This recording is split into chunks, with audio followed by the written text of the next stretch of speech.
In the meantime, welcome. My name is Dr. Shai Pilnik, and I'm the director of the Emil and Jenny Fish Holocaust and Genocide Studies Center at Yeshiva University. I'm so pleased to be with all of you this afternoon. And I wanted to welcome you to What is the Holocaust Today? Contemporary Explorations, our new series. Today we will inaugurate the series with a very powerful program, a lecture on the Warsaw Ghetto Jewish Police by Dr. Katarzyna Person. And we also have followed by a very special panel with very special panelists and friends. I wanted to welcome the students in the Fish Center's master's degree in Holocaust and Genocide Studies, who joined us half an hour ago and are still with us throughout the program. This is actually an opportunity for me to mention the new master's degree in Holocaust and Genocide Studies at the Fish Center. Please feel free to go to our website. On our website, you can also sign on to our e-newsletter if you would like to get an e-blast and learn about our upcoming events at www.yu.edu/fish-center. And please keep your microphones muted. I would like to tell you a little bit about the series. This is a multidisciplinary exploration. What is the Holocaust today? That delves into the Shoah's ever-changing and everlasting impact on our lives and the world we live in. We actually just got from Whoopi Goldberg, if I may say, a couple of weeks or days ago, a reminder about the relevance of the memory of the Holocaust, the relevance to the past, to our life today, and to our future. We're here in order to ensure that is the mission of the Fish Center, that we continue to remember, continue to explore, continue to make an effort the best we can to understand what happened during the Holocaust.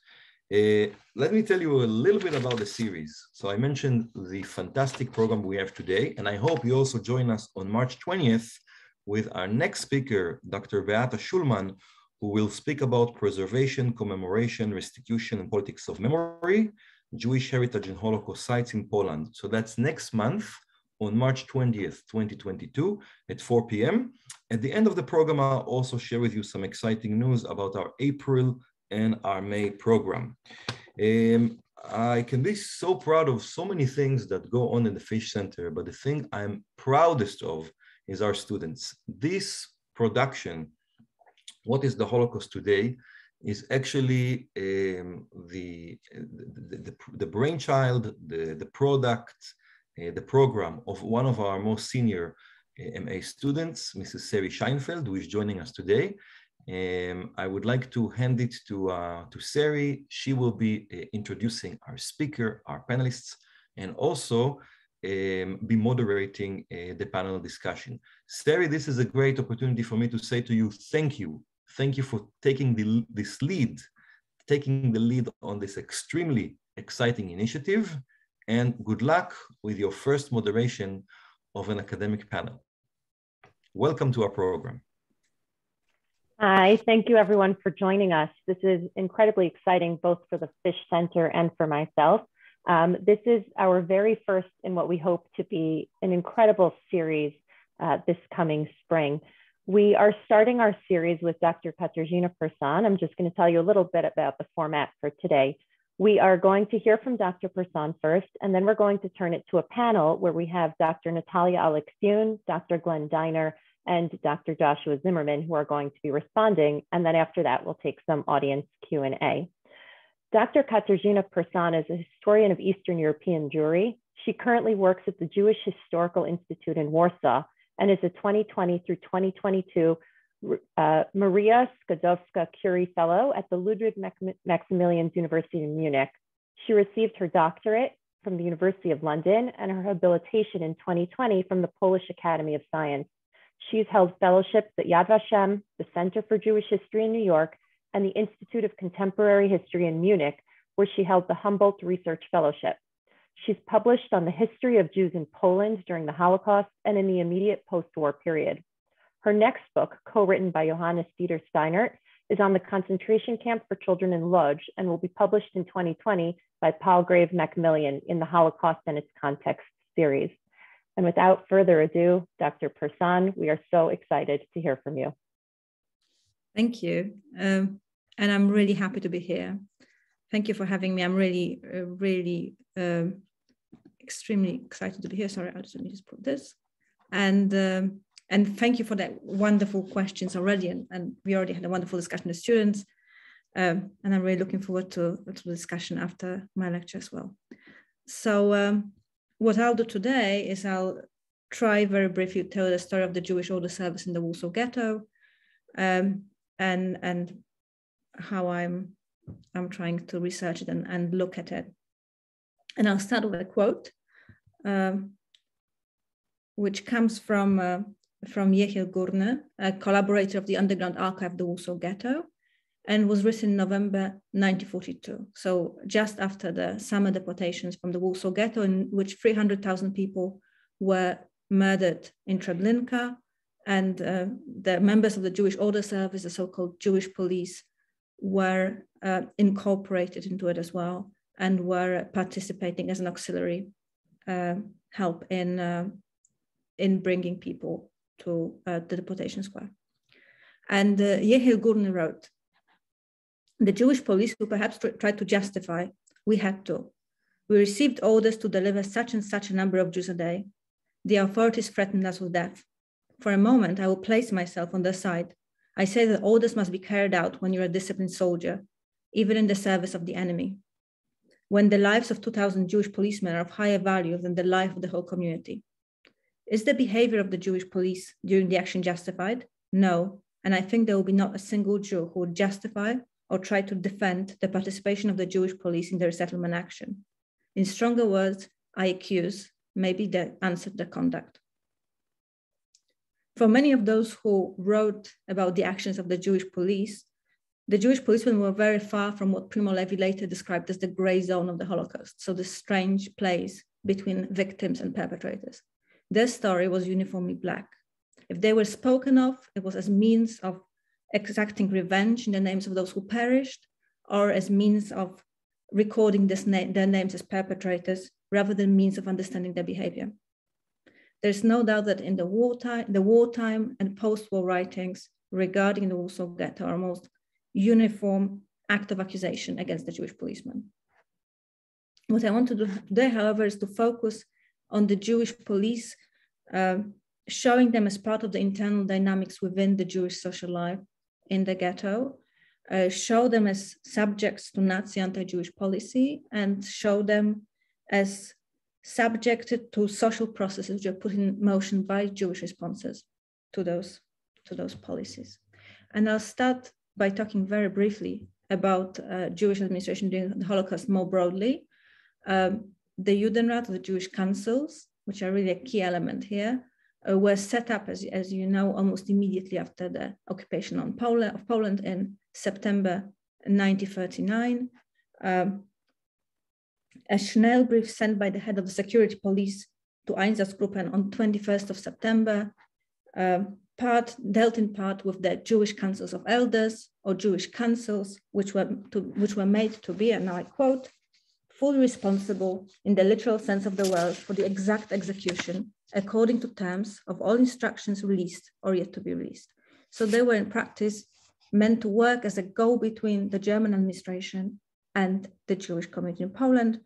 And they were one of the first steps. Setting up the Judenrat was actually one of the first steps of segregation of the Jewish and non-Jewish community by creating separate administrative structures. So the Jewish councils were functioning before ghettos were even set up, long before ghettos were set up, and almost immediately in order to fulfill the duties, so in order to carry out German orders against the Jewish community, they had to set up some sort of paramilitary services or bodies, which would help them, for example, in collecting contributions, which were required by the Germans, or which would help them in bringing people to forced labor, the required number of people. And this was really the nucleus of the Jewish Order Service, or the Jewish police. Organizations like this existed in many larger ghettos and also in Warsaw. But it was only with the setting up of the ghettos that these organizations were transformed, or if they existed, into the Jewish Order Service, into the Jewish police. So the Jewish police is something that only comes into being once the ghetto is set up. So there was no top-down regulation regarding setting up of the Jewish police, and that meant that they functioned differently in different ghettos, and not only functioned differently, but also, and so it was also reliant on local conditions, and especially on whether they had stronger links with the German administration, which was the first body which was on which they were reliant. The Judenrat, the Jewish Council, is the second body, and the Polish police is the third one.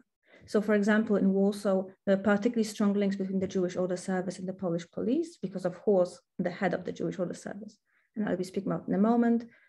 In Krakow, they had stronger links with the German administration. In many smaller ghettos, where there was no strong German presence and there were weaker Polish police structures, they would be much more reliant and much more stronger links to the Judenrat. But what they all shared in the end was that irrespective of how they functioned and how they were seen by the community, they were all primarily used for roundups for forced labor, for collecting contributions, for guarding the ghetto borders, if there were ghetto borders. And in many ghettos, and especially as we know in Warsaw, among others in Warsaw, they participated as an organization facilitating deportations to death camps.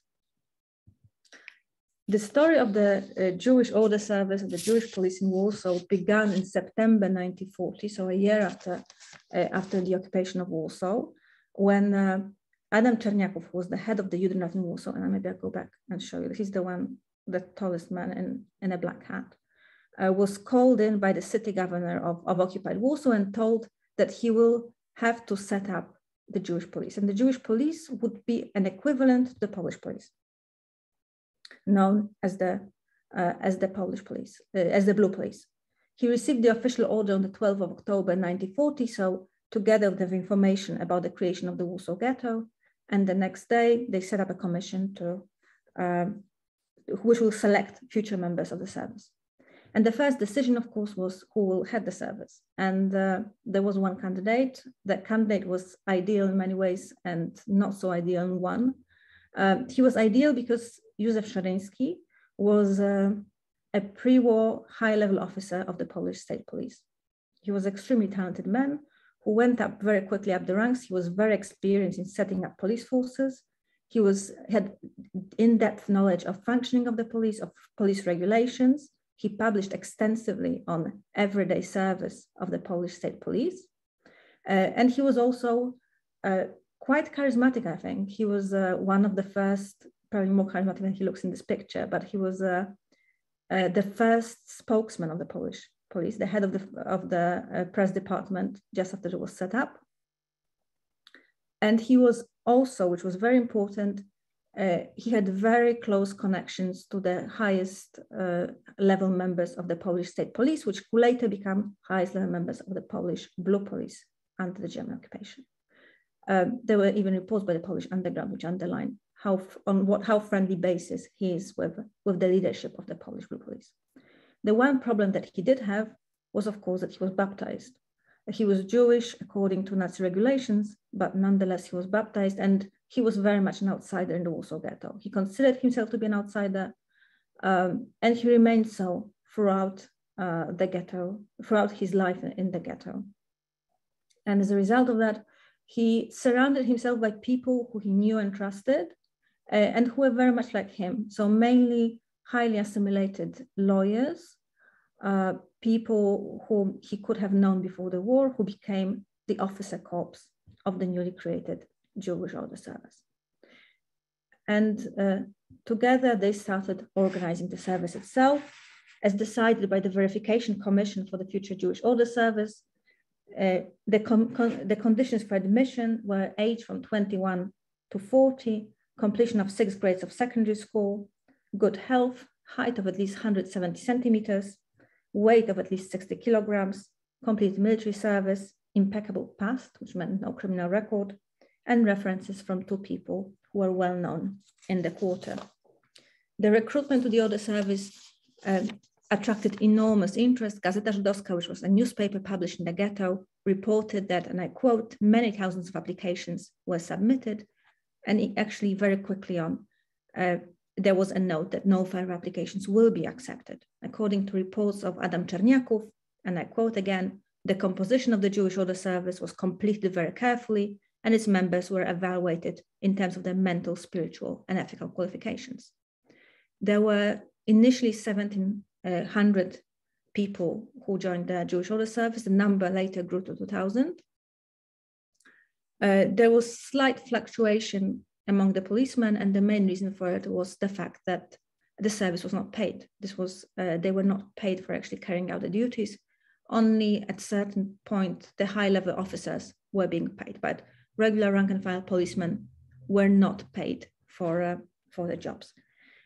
Importantly, those 2,000 men were not the only people who were associated with service. The service was very quickly artificially enlarged in order to bring in as many people as possible and provide jobs for as many people as possible.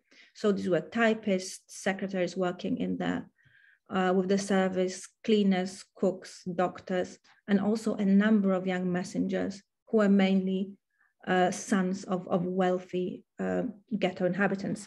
One of them, who was a son of a businessman from Włocławek, after the war, recounted his work the following way. He described it as, and I quote, delivering various communications from one place to another, instructions of various forms, dusting, cleaning. It was really a phony appointment. I think I primarily got this appointment through my father's connections with some other people. And he indeed did, and there were many others like this. And why was then employment in the service so attractive? The main reason for it was, of course, the fact that people who were members of the Jewish Order Service were exempt from forced labor. Forced labor at that point, meaning already forced labor camps where Warsaw Jews were sent, forced labor camps which are really places of torture from which people returned physically and emotionally broken, if they returned at all. They also meant leaving their families behind in Warsaw Ghetto without any way of supporting them, and in return actually being reliant on people left behind, on sending them parcels and so on. So this was something that was extremely attractive, the chance of not having to participate in forced labor. And as a reality, any free place in the Jewish Order Service, in the Jewish police, was actually valued at weight in gold. On the 16th of November 1940, the ghetto was sealed and the Jewish policemen went out on the streets. They underwent very basic training. They were given hats. Those who were poor were also given shoes, but the hat was actually the only piece of uniform they had. They also had service numbers on the armbands and service numbers on the coats, on the outer garments, which they could, but did not have to actually have on the outside, but have to have with them at all times. Very importantly, by calling the newly formed Jewish police the Jewish Order Service rather than the Jewish police, the German administration aimed to emphasize its subordinate position to the blue police, i.e. the real police, the Polish police. But it also reflected the duties of the three areas that were within the scope of duties of the pre-war state police, so general order keeping, fighting criminality, and protecting the state system. It was only order keeping that was really officially within the duties of the Jewish Order Service. And these tasks were specified in December 1940 by Józef Szeryński, and they including preventing Jews from gathering on street corners and in front of houses, regulating pedestrian traffic on streets, especially at intersections, removal of obstacles in pedestrian and vehicular traffic, such as wagons and prams, as well as people trading on the streets or carrying any bundles on the pavements, overseeing the cleanliness of pavement and roadways, supervising the cleanliness of courtyards, staircases, and places of general use in the houses. The policemen were also guarding permanent posts in outside official building of the Jewish administration. Also, of course, those best known, so those near the ghetto walls. They were standing at the gates of the ghetto, a changing number of policemen depending on the traffic. They were also guarding the ghetto walls from the inside. They were meant to report to the German administration, also to the Judenrat, any gaps in walls and fences where the smugglers could have used. They checked the walls, and they also were responsible for removing bodies of anybody who was murdered trying to cross the ghetto wall. But the key element really of the everyday work of the Jewish Order Service, and that which they were mostly associated with, and the one that changed during the ghetto existence, because the ones that I mentioned remained throughout the existence of the ghetto, were of course those which resulted from demands which the Germans made on the Judenrat. And this included rounding up people for forced labor, escorting groups to labor sites, assisting requisitions and collecting payments, as well as monitoring blackout and anti-aircraft defense at night. And all of this is really important for one reason. It's because when we think about the Jewish Order Service, we often see it as part of this not real Jewish state. So this sort of satire, so this parody of a Jewish state, which is created by the Germans in the Warsaw Ghetto. And they are part of it. So they're not really considered to be real policemen, but they were really not superficial. What they did, what every rank and file Jewish policeman did in the Warsaw Ghetto, was very much real work. They did actually carry out duties of state police without having any training. They were thrown, with very little training, they were thrown into the middle of the horror of ghetto life. They were given tasks which up to then were carried out by much more experienced and actually trained Polish policemen. So I think it's important to remember how difficult and how real their work was on an everyday basis. And this is something that should also be kept in mind when we discuss what happened to them further on. Because of course, these are not the tasks that the Jewish police is still associated with. They are mainly associated with corruption and violence, which clearly overshadowed what they were actually doing every day. The organizational statute of the Jewish Order Service actually prohibited corruption. Members of the service, and I quote now, acting for the purpose of obtaining property or personal benefits for himself or for other person, and those who, and I quote again, assume or benefit from financial gain or its promise for himself or another person, were to be penalized.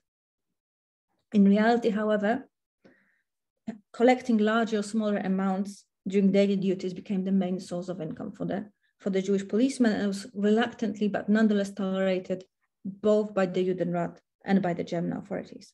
And the corruption of the Jewish Order Service really affected everyone, from businessmen, ghetto businessmen from home, and big smugglers from which money was taken in a sort of mafia-style almost manner, to ordinary people from whom smaller amounts were taken for admission to an office, for alleged violation of the curfew, for alleged violation of the blackout order. And with time, the rumors about the greed of the policemen, often working together with the Polish police, began circulating in the ghetto.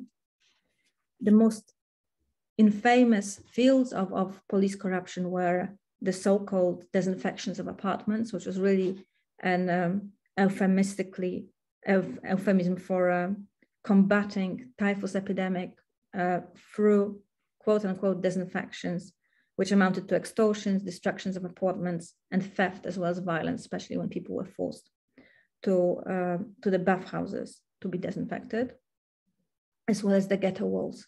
So places where the policemen were taking money from big smugglers, but maybe more infamously, also money from small smugglers. So people who were just getting through the ghetto wall to bring food for their families and for their own needs. And in both cases, this corruption was also very strongly associated with physical violence. The foundation for the spread of corruption among the Jewish policemen was also open tolerance of such practices, and even, we may say, group pressure when it comes to the development of specific patterns of bribery. The bribery was also present in the structure of the service itself, where one could buy a higher rank or a transfer to a more prosperous, quote-unquote, districts. So, for example, districts of the ghetto, which were by the ghetto walls, where one could hope for bribes from smugglers. One employee of the sanitary brigades explained the slide into corruption, his own feelings about it, the following way. Although I found myself in such material conditions that I did not feel compelled to earn something on the side, I looked at my colleagues with a certain envy when they were bragging about their achievements with a smile on their faces. And I, exhausted more than anyone else, went home with my tail between my legs. Gradually, I became used to taking money. The soaring prices made me aware of how much I needed. Many policemen believed that their efforts and the risk to their health and life, which they undertook by patrolling the streets every day, were disappropriate to those of the officers, and that they were therefore entitled to income similar to that which the officers had from their actual pay, which they were getting. There was undoubtedly an enormous financial gap between the privileged group of the officers and other members of the Jewish Order Service. This was described by Tadeusz Wittelson, who was a member of the Jewish Order Service and also a collaborator of the underground archive, the Warsaw Ghetto. And his study on the Jewish Order Service, which was created in the spring of 1942, he wrote, "For a year and a half or longer, we have been working for free. Our children are starving and freezing. We are literally dying from exhaustion and lack of vitamins and food, while our managers and commanders get salaries for themselves, and they tell us to survive on air. Even taking into account the manner in which recruitment has been carried out, one has to side with very numerous, completely pauperized and ruined refugees, mainly intelligentsia, who were forced into unpaid heavy labor for the second year running, while heroic sacrifices and starvation is demanded from them. And who demands that? People who have everything and live better than before the war. People who have no right to condemn or write or judge others." And these are the people who became officers in the Jewish Order Service. This growing corruption was also linked, as I said, to physical violence, which was, of course, mainly linked to the duties which the Order Service had to carry out, linked to demands by the German authorities, especially with forcefully bringing people to forced labor. And indeed, the order of the Jewish Order Service, the directorate of the Jewish Order Service, left the decisions regarding violence to the policemen themselves. And in April 1941, during the surge in roundups for forced labor camps, it issued an order stating that the use of force was left to individual judgment of the policemen, guided by a sense of tact and ethics, and even more so, and that's a quote, by the feeling for the citizens. So it's pretty clear, I think, that the corruption and violence were also, aside from internal dynamics of the service itself, were also inscribed by the German authorities into the daily obligations of the Jewish Order Service. This was undoubtedly, and that's how it was seen by the policemen themselves, part of the divide and rule principle, where divisions in the ghetto, as was the case in concentration camps, were used as an instrument of social disintegration, with victims forced to play the role of prosecutors. And it worked. Jewish policemen were undoubtedly blamed for carrying out orders of the German administration of the ghetto, in particular roundups for forced labor.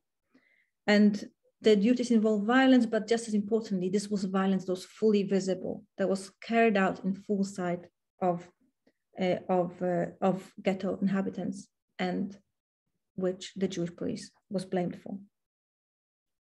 As a result, the majority of descriptions of policemen, even before the deportations, portrayed them as a basically criminal organization, a real threat, which was seen both as in terms of physical threat, but also in terms of a threat to the unity of the Jewish community.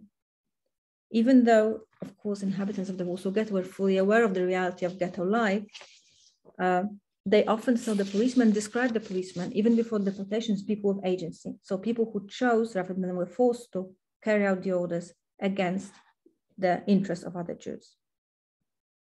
But very importantly, in spite of growing criticism of the activities of Jewish Order Service, we have to remember that unlike soldiers on the front, Jewish policemen were still very much part of the ghetto community.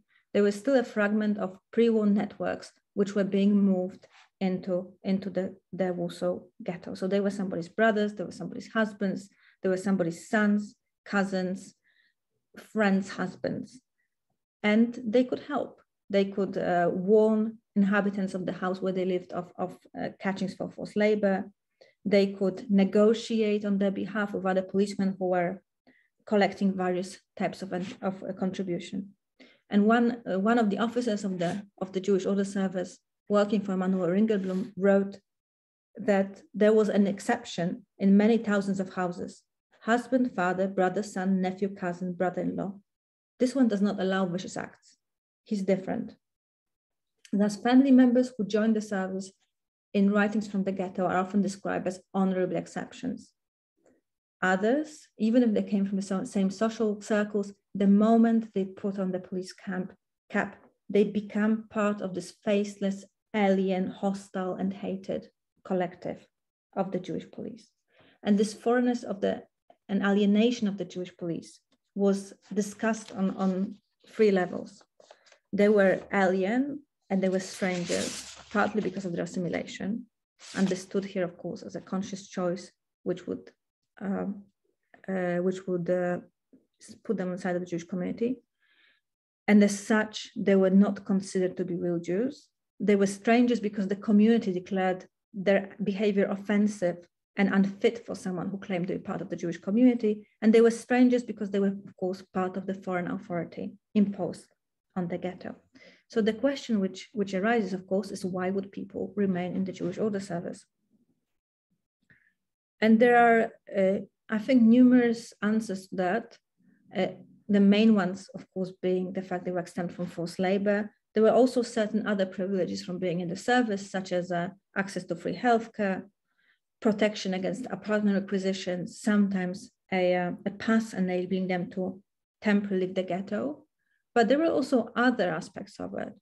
Undoubtedly, one of them was the search for normalcy. People who joined the Order Service at that point were subjected already for a year to anti-Jewish policy in occupied Warsaw. They were most often than not unemployed, and the joining a Jewish Order Service gave them a chance to actually leave the overcrowded apartment every day, to be with people they knew from before the war, to have some sort of a job and some sort, one way or another, way of making a living. And very importantly also, just as the antipathy of the Warsaw Ghetto towards the Jewish Order Service was increasing, the officers responded to it by closing their ranks. And something that was happening in the Warsaw Ghetto, of course, when we speak of the Warsaw Ghetto, we often think of it in terms of upending of social order, which is caused by the chaos of the war. But there were also new groups being set up in the ghettos, which were governed by their own rules and based on specific common experiences. And Jewish Order Service was one such group which was being created through the internal dynamics of ghetto life. And it also had very strong binding factors. One female relative of a member of the Jewish Order Service described this phenomenon after the war the following way. He found among them, so among other members of the Jewish Order Service, many pure friends, and all the meetings inevitably ended in vodka drinking or supper in a restaurant, because there was always someone who wanted to get an additional star, who was willing to entertain them and be seen in the company of higher ranks. They exchanged jokes, discussed politics, local news, who was doing well at smuggling and who was successful at the war, and then told story about the Germans. All policemen had permits to stay out at night after the curfew, and so the meetings lasted long into the night. So in accounts of relatives of the Jewish members of the Jewish Order Service from before the deportation period, we often see those descriptions of dual pressures, one coming from the family and the other coming from other members of the Jewish Order Service, from fellow policemen. And it is clear that in time and with gradual growing hostility from the wider ghetto community, they responded to this conflict by choosing one side, and it was often easier to manifest the loyalty to the service. And of course, all of this changed on July 22nd, 1942, with when Jakub Leikin, who at that point was the acting commander of the Jewish Order Service, was summoned to the Judenrat, and together with Adam Czerniaków and other members of the Jewish Council, he was read out the deportation, the order on the displacement of Jews from the Warsaw Ghetto by the head of the Operation Right Hand in Warsaw. And the order stipulated that the Jewish Order Service was to serve as the executive organ for the Judenrat responsible for carrying out the deportations. In return, the policemen and their immediate family members were exempt from deportations. And from that day on, the Jewish police was to bring 6,000 people to the Umschlagplatz every day. The addresses of the apartments, which were designated for deportations, were given to them in the evening of the day before. Stanisław Gąbiński himself was a policeman.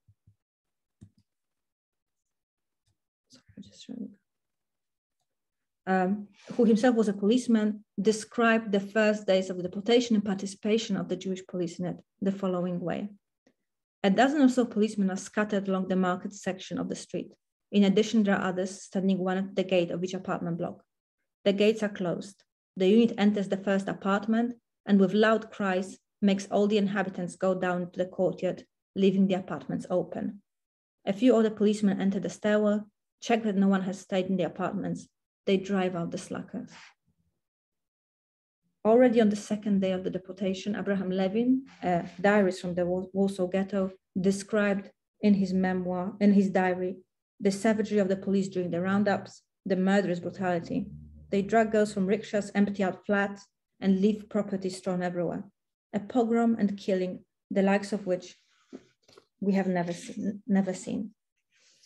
Apart from escorting deportees to the Umschlagplatz, members of the Jewish Order Service also took over a 24-hour watch on the Umschlagplatz and assisted by employees from the Jewish Council. At that point, as Emanuel Ringelblum, the founder of the Underground Archive, wrote, their caps were covered with the red blood stains of the Jewish masses. Beginning from probably mid-August, every policeman had to bring in 5 people a day to the Umschlagplatz.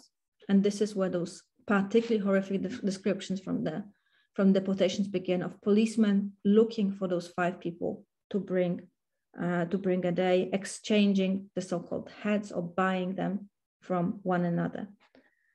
Heina Birnbaum described in her memoirs the streets of the ghetto after the announcement of this order. In alarm, we rushed the window. Crowds of Jewish police armed with batons and bludgeons were invading Leszno Street. Like a herd of wild, famished animals provoked by the smell of blood, howling and yelling, they ran the gateways of the apartment block. So this also shows the type of narrative about the participation of Jewish Order Police, of Jewish Order Service in the deportations, which was written after the war. And she writes, we fled to the attic, which had no roof, but was shrouded in hopeful darkness. We lay on the floor side by side. We could hear the police yelling and smashing down doors, sounds of struggling, calls, oaths, and scuffling on the staircase. The police traded the people they captured with one another. A man who succeeded in catching more victims sold his surplus to a less resourceful colleague. On August 6, policemen were ordered to move with their wives and children to the so-called police block, which was separated by barbed wire from the rest of the ghetto. The block itself, and we actually have quite a few testimonies from it, because we have at least 3 girls who were living there as teenagers with their fathers, became a symbol of the Jewish Order Service, completely breaking the ties with Jews. They were able to safeguard their families, at least for the time being, from the horrors of the deportations, and they did not share the fate of the community. At the same time, from the beginning of the deportations, there were also stories of people attacking Jewish policemen on the way to the Umschlagplatz or at the Umschlagplatz itself. Very quickly, the Jewish underground also started to participate in actions against the Jewish policemen on August 20th. So a month after the beginning of deportation, a member of the Jewish underground, Israel Kanał, shot Józef Szaryński, unsuccessful. The assassination was not successful, but nonetheless, it was enthusiastically received in the ghetto. 2 months later, Jakub Leikin was killed, and then further and further policemen. One of the ghetto inhabitants described this attack a year later as perhaps the most sensational incidents of those days, and Jewish fighting organizations proclaimed on flyers put up in the ghetto the carrying out of death sentence on Leikin, and announced, and I quote, that further repressive measures will be applied with all ruthlessness. On January 23rd, after the winter action, Józef Szriński committed suicide. His death was widely seen as a sign of divine justice. In the end, though the service shared the fate of the ghetto, the policemen were being gradually taken away to death camps with subsequent deportations. The last of them were murdered during the Warsaw Ghetto Uprising in April 1943.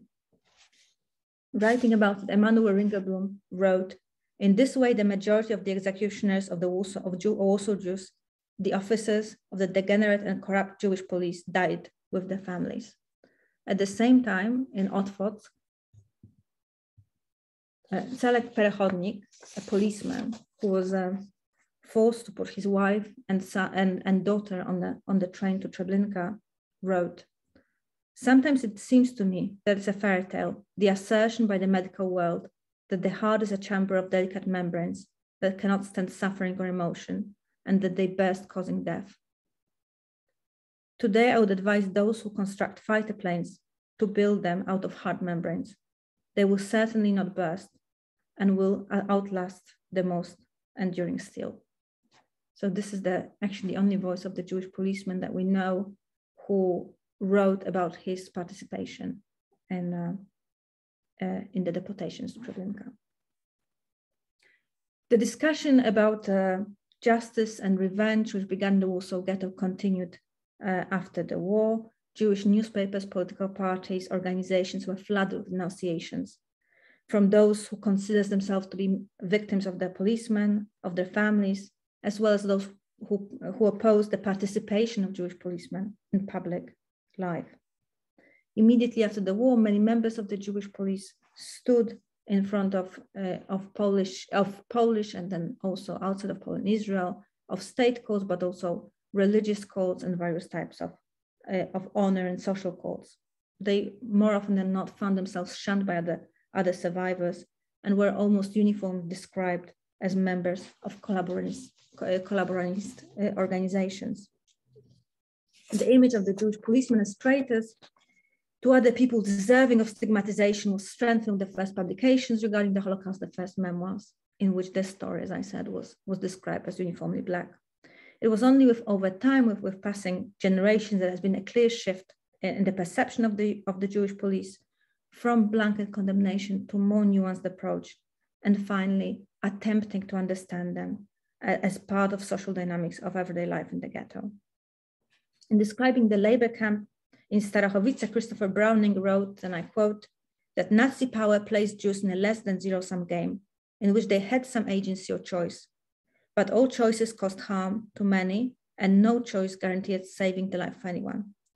In this situation, the life of those family members who remained alive became the highest imperative. And for a short time, the Jewish policemen, the functionaries of the Jewish Order Service, were given the chance to save themselves and save their wives and children. And many were ready to pay any price of it. Part of this price was, of course, that the rejection of the community, both during and for many years after. In the end, no strategy of survival proved to be successful. Those who did survive ascribe it more often than not to lack of chance rather than any conscious choices. And the service became tool and finally of the destruction of the Warsaw Ghetto, a victim itself of the Holocaust. Thank you.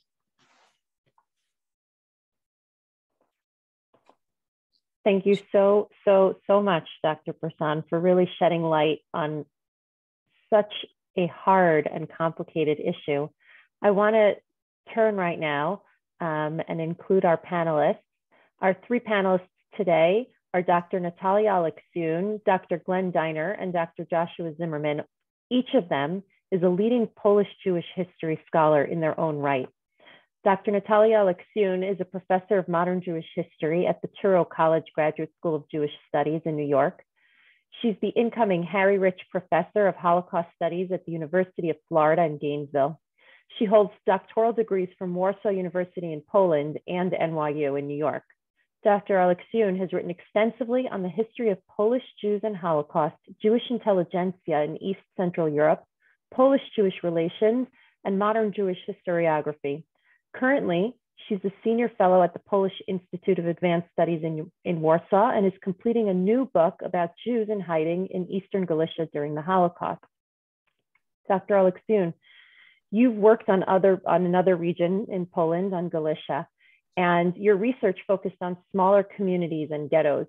Could you help us put the story of the Warsaw Ghetto Jewish Police in context and better understand how Warsaw compares with other ghettos in Nazi-occupied Poland?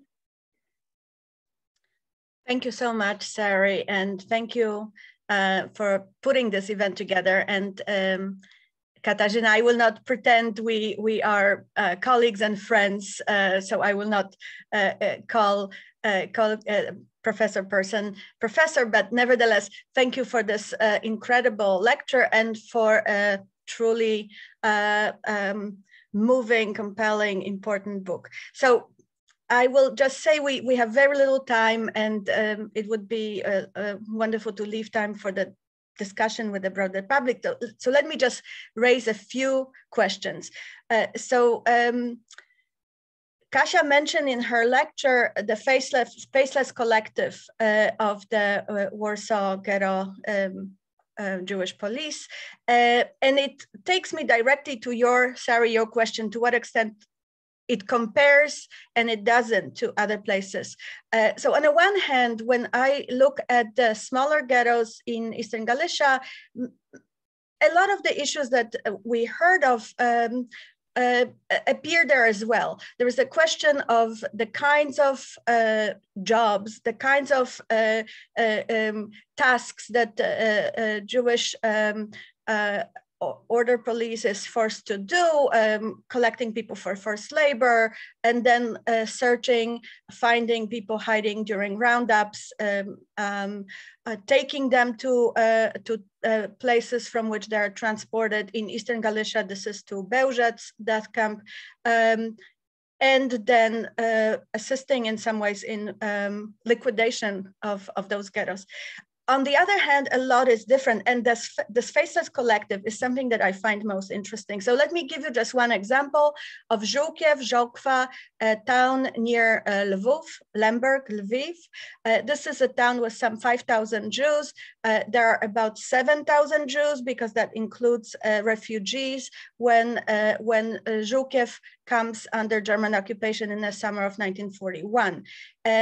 And over there, the size of the ghetto police is 18 men, 1/8, right? So you compare this to Warsaw with 2,000, and I wonder to what extent there is any kind of anonymity between ghetto policemen and those Jews that they are interacting with, and to what extent the networks, the friendships, the family networks, the relations with former neighbors, how these change the patterns of behavior, or they don't, with that kind of accountability, really daily accountability in this situation. On the other hand, even searching through testimonies of survivors, and there are some 70 Jews that survive in the ghetto and in hiding in the vicinity, it's almost impossible to put together a list of ghetto police members. I only have a handful of names. And when people write the kinds of narratives that we heard in the lecture about the brutality, the paying off if you're captured, not to be handed over to the Germans, the perceived sense of privilege of the ghetto policemen and their families, people still most often don't give the names of these policemen. And I keep still thinking of why are these policemen remaining anonymous in the testimonies of survivors? Is this part of the collective sense of shame? Is this a taboo? Is this part of familial networks and intimacy that still connects these few survivors after the war? One more thing other than the size and therefore the kinds of relations and pressures that I think come to play a role. Another aspect that I think is very different between Warsaw and those territories in the so-called borderlands that come first under the Soviet and only later under the German occupation is a very different timetable, right? There isn't this long-lasting ghetto existence in which the policemen are doing sort of policeman kind of work that we heard about. The killing in Żółkiew and elsewhere in Eastern Galicia start immediately. And often the ghetto is only created after the first round of deportations to Bełżec and killing in the vicinity. This is something that Omer Bartow discussed in his incredible book on Buchach in Anatomy of Genocide. So it's interesting and important, I think, to keep Warsaw Ghetto and Warsaw Ghetto Police in mind, but also remember that this is not a pattern that fits all ghettos sizes and that there are important regional differences, but then also important parallels. And the sense of shame and the sense of taboo that surrounds the question of what the policeman did to other Jews, I think connects regardless of the size and location. Thank you so much, Dr. Aleksiun, for answering that and really shedding light on it in a more holistic and universal sense. Just in the meantime, if anybody wants to submit questions from the audience, you can do so in the chat. And after we hear from our three panelists, we'll be turning to the audience to answer as many questions as we can. Our next panelist that we're going to be hearing from is Dr. Glenn Dynner. Dr. Dynner is a professor and chair of the religion department at Sarah Lawrence College. He's the editor of the journal Shofar, an interdisciplinary journal of Jewish studies, and a 2019 to 2020 Guggenheim Fellow. He's the author of Men of Silk, the Hasidic Conquest of Polish Jewish Society, which came out in 2006, and Yankel's Tavern, Jewish Liquor and Life in the Kingdom of Poland from 2014.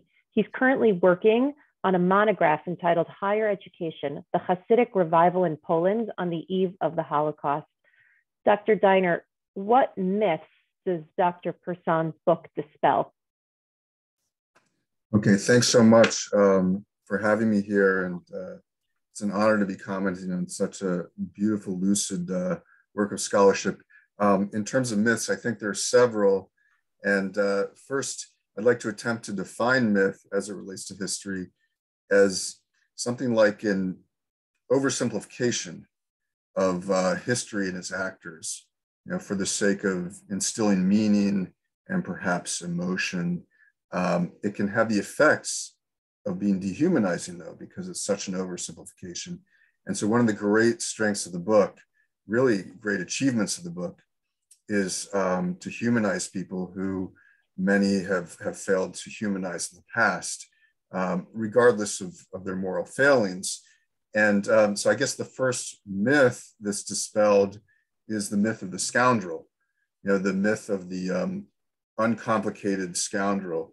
What Katarzyna's book shows is that many join the police force, because they wanted a job, they were able to help friends and family, they weren't intending to do violence. In fact, some justified it to themselves as being more benign in carrying out German ordinances than the Germans themselves would have been, and so on and so forth. But the main point of the book seems to be that the corruption occurs more gradually, and first with bribe taking, and then with capturing and doing violence to smugglers, and then the deportations themselves, carrying out the deportations.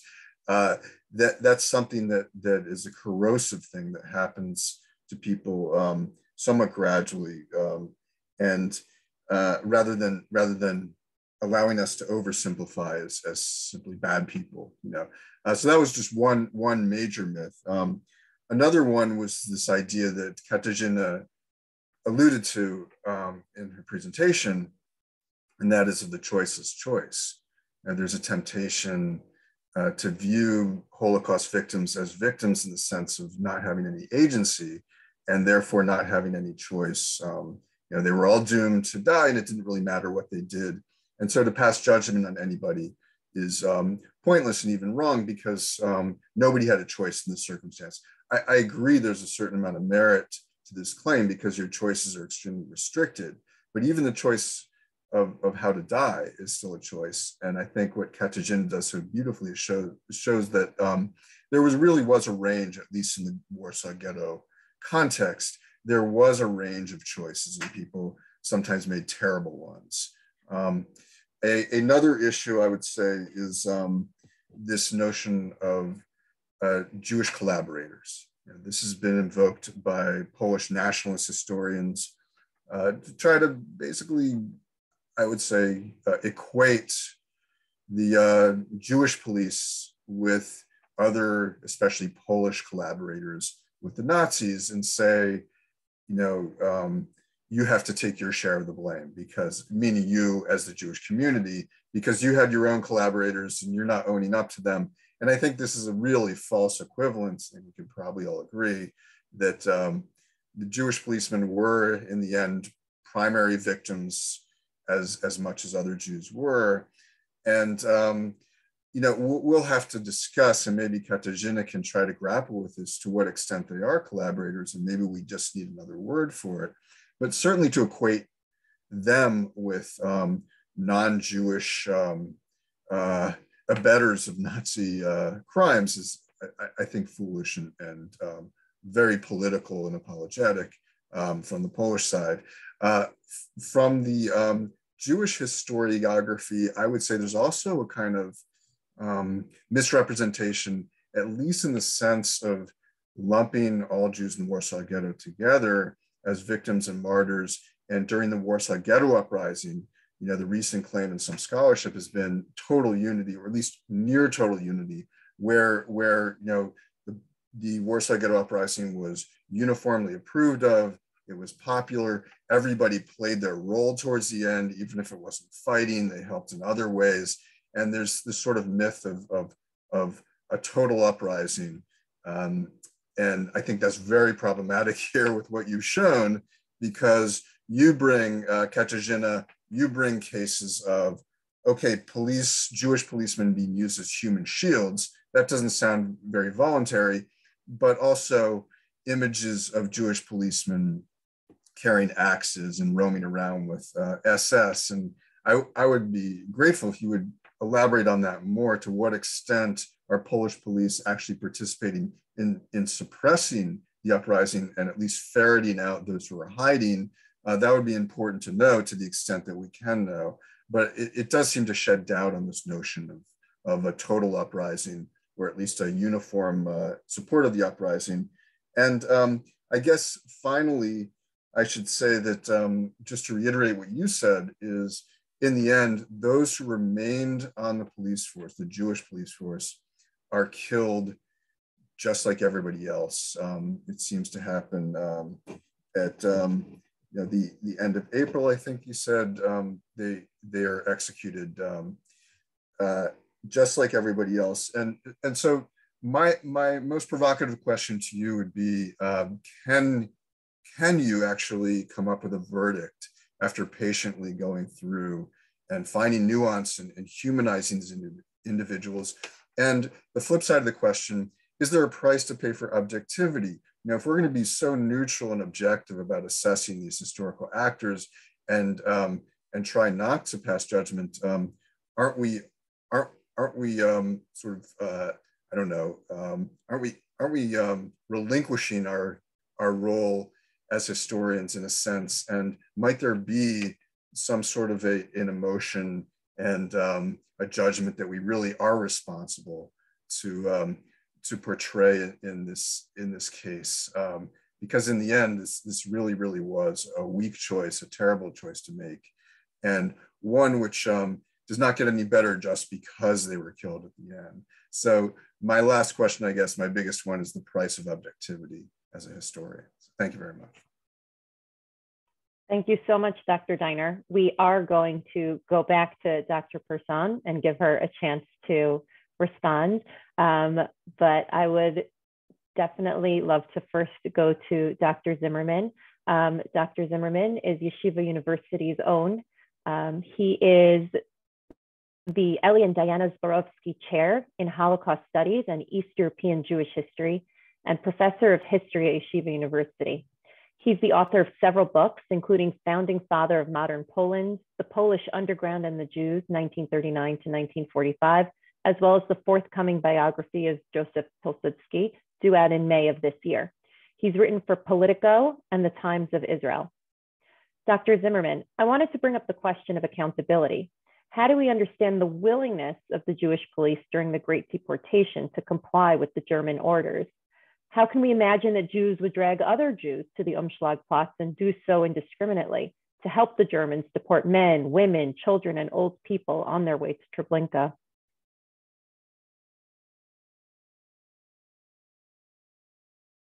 Dr. Zimmerman? I think. Thank you. I'm sorry about that. Now my mic's on. So I first wanted to thank the Fish Center, of course, Sari, for organizing this, and the director, Sheinfeld, and just say what an extraordinary thing it is to be having a panel on this book for Professor Person. Just want, this is a work of meticulous archival research, which shows extraordinary balance, and really one that makes conclusions based on the evidence and the evidence alone, and kind of stays clear of what easily could be kind of polemics that punctuate this topic. It's maybe one of the most delicate topics in Holocaust history. As we know, when Hannah Arendt published Eichmann in Jerusalem, she made a statement, a fairly provocative statement that was something like, the role of the Jewish leadership, the Judenrat, and the Jewish police, and the destruction of their own people is undoubtedly the darkest, chapter of the whole dark story, and essentially makes the argument that if the Jewish leadership and the police refused to comply with orders to deport Jews, there would have been chaos and mayhem, but certainly nowhere near the numbers, And this kind of statement still resonates to the point where that book, is only, I think it's only recently been translated into Hebrew, and was very unpopular, but was very, it had a kind of provocative nature. So now we have this extraordinary work. So I wanted to thank Professor Person and just say that what her work, absolutely shows is that this extraordinary Jewish police force of, that grew to over 2,000, I think 200, you say at one point. And my question, was it complicit? Were they complicit? And it's clearly that as a whole, there was complicity, and we have many very bad actors, Yusuf Sherinsky and Yusuf Lakin, one who commits suicide, one who gets assassinated. And then we have the character of Mieczysław Szmerlin, who comes off as also an extraordinary bad actor whose fate is kind of unknown after. But in general, the conclusion of the book is here, which is that, and this is from page 156, where Professor Person says that the policemen who appeared on July 22nd, 1942 at Umschlagplatz to assist in deportations had only one goal in mind: to save themselves and their families. And I think that's the main point. What she's saying is, yes, there were some of these bad actors that I mentioned, but in general, most of them complied and followed orders for this reason, to survive in the ghetto. And all the other elements that were just laid out, there were 4 or 5 elements. So there were 2 things I wanted to kind of direct back to Dr. Person. So one was about the evolution of knowledge of what what deportation meant. So you use the word resettlement in quotations because that's what the Germans called it, resettlement to the east. And there was extreme attempt to deceive the Jews and the Jewish leadership as to what actually these deportations meant. And so, for example, in the introduction, you speak about what was the final act of the Jewish police, and that is that of, I'm quoting, that of assisting in the deportation of Jews to their deaths at Treblinka. So I would like to ask, at what point did the Jewish police know definitively that resettlement meant Treblinka and annihilation of these Jews? Also with the Judenrat, it's clear that Adam Chernyakov, on the day of his suicide, it became clear to him what resettlement meant. But I'm wondering if we can say that as they were acting, did they know where these Jews were going, or is there a point at which it can be definitively stated that now they understood? So we have cases in which they're literally tearing women and children out of these apartment blocks, bringing them by force to Umschlagplatz, boarding them on the trains with the knowledge that they're going to the gas chamber. So I would be interested to know if that's something that is known exactly when resettlement really was deportation. So I'll end there and look forward to the discussion that follows. Thank you.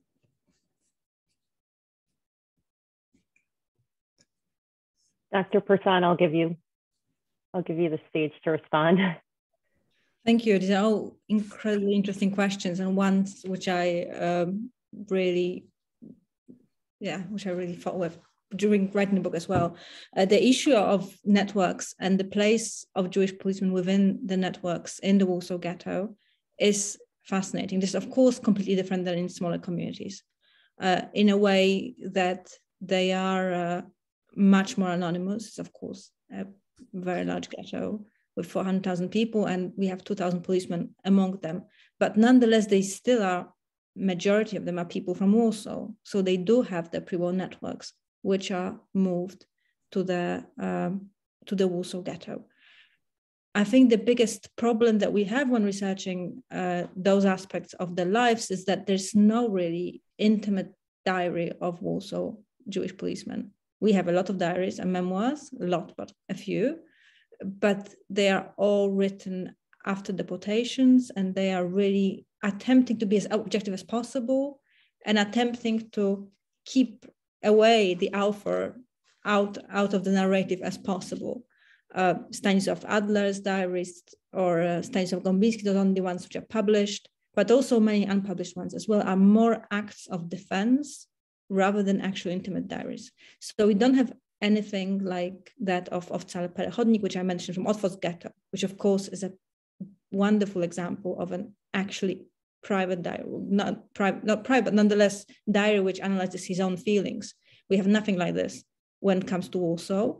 But in Perechodnik's diary, you can see very clearly to what extent his everyday actions as a Jewish policeman are influenced, because he writes about it openly, are influenced by his community. Of course, it's in Otwock, so a small community, but nonetheless, he writes about it extensively, to what extent what he does is shaped by his wife and by his neighbors, and to what extent he has to act in an appropriate way, also because he feels judgment from those around him. And we don't have such statements when it comes to policemen. Also, we have some statements of people who are around them, so their daughters or wives a little bit as well, but mainly daughters, are mainly the diaries of girls who are teenagers in Warsaw Ghetto and who are members of families where there were Jewish policemen.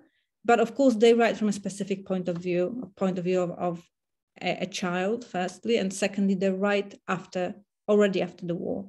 So from the post-deportation perspective, and this really is, I think, a key element really when we look at the Jewish police, is whether we use documents, those few documents in Ringholm Archive, which were written before deportations, which actually allow us to look at the daily actions of the Jewish policemen and their place in the society without looking at it through the lens of what they did on the Umschlagplatz.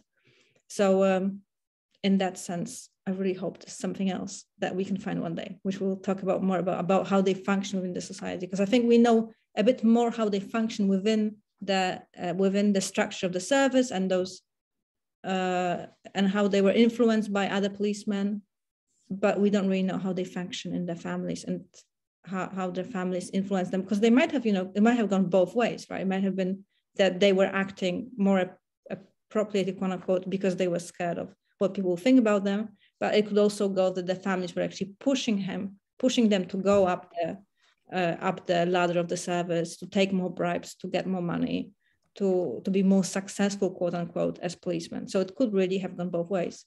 And I think that would be really fascinating if we could have known that. When it comes to the role in the Warsaw Ghetto Uprising, that's really interesting because we don't really know very much. There are those stories, but we don't really know to what extent they are myth and to what extent they are actually true. How they participated in the Warsaw Ghetto Uprising, and what their role was. I think it was minimal at this stage. I think it's more of a narrative really that they did so rather than actual historical facts. But their role but in general, I think this period post deportations, when they are really excluded from the Jewish community, like properly excluded from it, when there's this constant threat of Jewish underground, when there are those when there's executions happening and assassinations happening basically all the time. I mean, there's a number of them. I mentioned just a few, but we know of many, many more against Jewish policemen. I think this is a fascinating period in the history of the Warsaw Ghetto and still not researched enough. So I think this will be really, really interesting. As in general, I think the situation of those who were not fighting in the Warsaw Ghetto Uprising, yet who were caught in it, and how they reacted to it. And yes, how the people who were not fighters in the underground were, to what extent, how they were influenced by the Warsaw Ghetto Uprising, how they experienced it. I think this is, again, something that still requires more research. And judgment, I think that was the last thing is judgment and whether we can judgment. Can we? I don't know. I still don't know. Can we pass judgment? I think not, but I think the good answer was employed by the Jewish honor course after the war. So actually really looking at everyone on an individual basis, and rather than passing judgment on an organization as a whole, but looking at every single human who was in as part of the Jewish police as an individual and looking at their choices and the reasons behind them.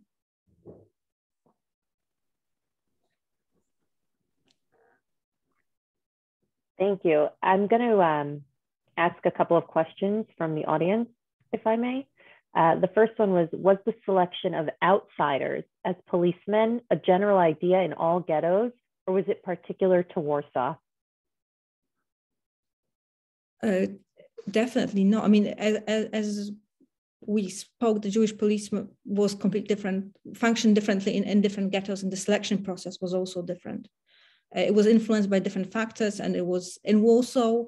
It wasn't really, they weren't really outside. They were sort of insiders within that community. They were Józef Szariński was a natural choice, and really the only choice that could have been for someone to organize such a large police force in such a short period of time.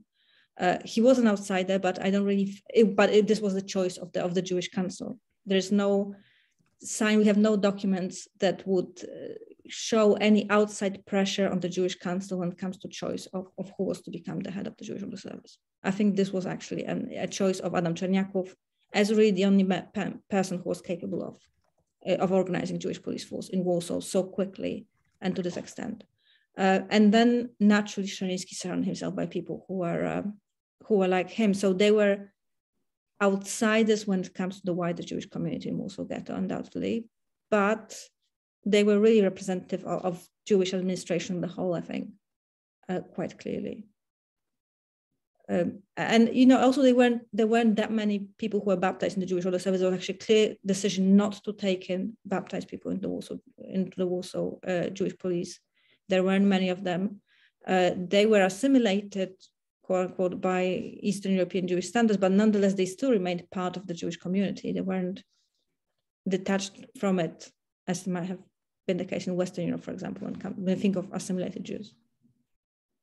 Okay. When the policemen had to gather people for deportations, were they aware of their ultimate fate, or were they addressed in euphemisms about what was happening once deported? Oh, and that was the question which I missed about the state of knowledge.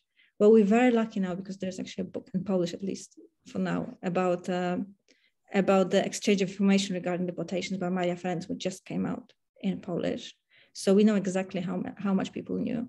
And I think it's quite clear from it that the Jewish policemen were part of the so-called information elite of the Warsaw Ghetto when it comes to information regarding deportations, and that they did know what was happening and where people were being taken. So they did know that. I think there's no doubt about it. And and the choices and decisions which they made, and the reason that they did remain the force throughout the deportations, despite everything that entailed, I think is a result of that, because they knew what would happen to their families if they quit. Okay, we have a question. Were any of the Jewish policemen religious in the typical understanding of the word? The pictures of them make them appear not affiliated. I think we actually know their names as well. I think there were 2 religious Jewish policemen of 3, but these were exceptions. So we actually know who it was, but in general, no.